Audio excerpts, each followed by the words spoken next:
here today with Mrs. Rowan. She's one of the elementary school teachers. So we're going to ask you a couple questions about the school and your time here. So first question is, how long have you been working here and what's your history with the school? Okay, well, I've officially been working here. This is year 34 in teaching, all here at McKinley, with the exception of 1 year I was at Auburn Career Center, and when they used to have the Porter Science Center there, they used to do a teacher loan program where they would replace you for 1 year to go and get science experience. So with the exception of that, I've been here for 34 years. Okay. But my experience here is I was a student here at McKinley Elementary way back in 1978.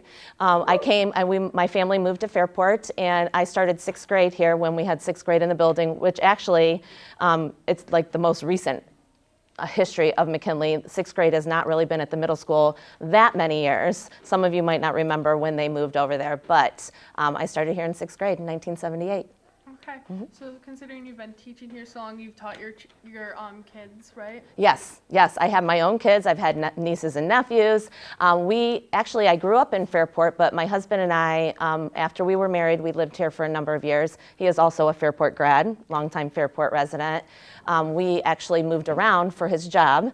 So at one point we lived in Ashtabula and then moved back into the area, into Concord, but we chose to send our daughter here. We chose to open enroll her, like I know you are open enrollment, so you're making a choice to attend Fairport schools because we're so great.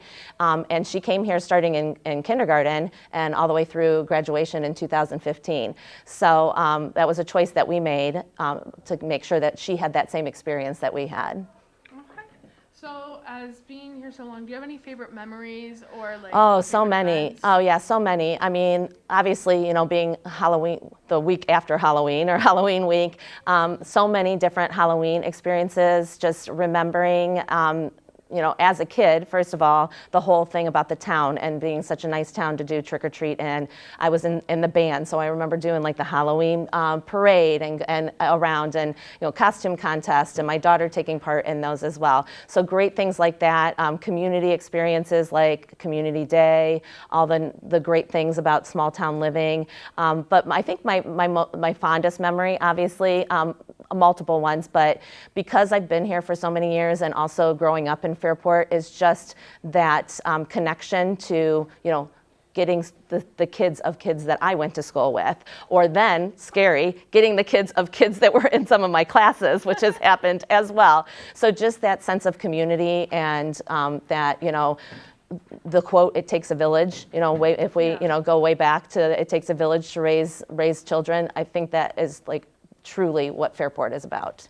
Okay, so what's your favorite part about like the building itself, like where you work at? Oh goodness, I've been in so many different parts of the building because I've had so many different positions, not just as a classroom teacher, but for a while I was outside the classroom. I was the title reading teacher, I was a literacy coach, and then when we began our journey to become an international baccalaureate school, I was the coordinator and took us through that candidacy phase, and just recently stepped back into the classroom last year after about 10 years because my BFF is Mrs. Fitzgerald, and there was a 4th grade position open, so I chose to do that.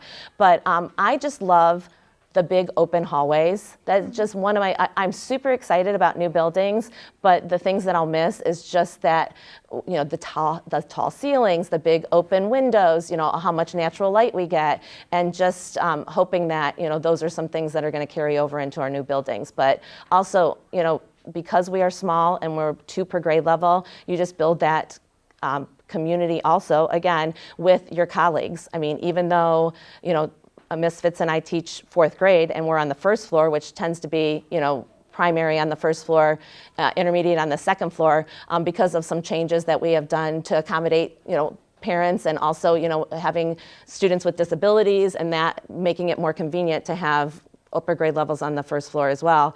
But 1st grade's right across from me, but we have that sense of community with them, and knowing the kids that aren't in your grade level is just a great place to teach and a great place to send your kids. Okay. So now that we're going to be closing out our interview, Right. Is there anything that you think that we should bring from the old school with us to the new school, like bricks, like some people have said? Oh, absolutely. I mean, those, you need to build the future on the past. So any kind of memorial we could do, bricks would be a great idea, maybe doing some kind of garden or something where we can, lay a patio with the bricks from the building, bringing those ideas. But I think the biggest thing is just that sense of camaraderie, that sense of community, that they're not just my kids or your kids, they're our kids.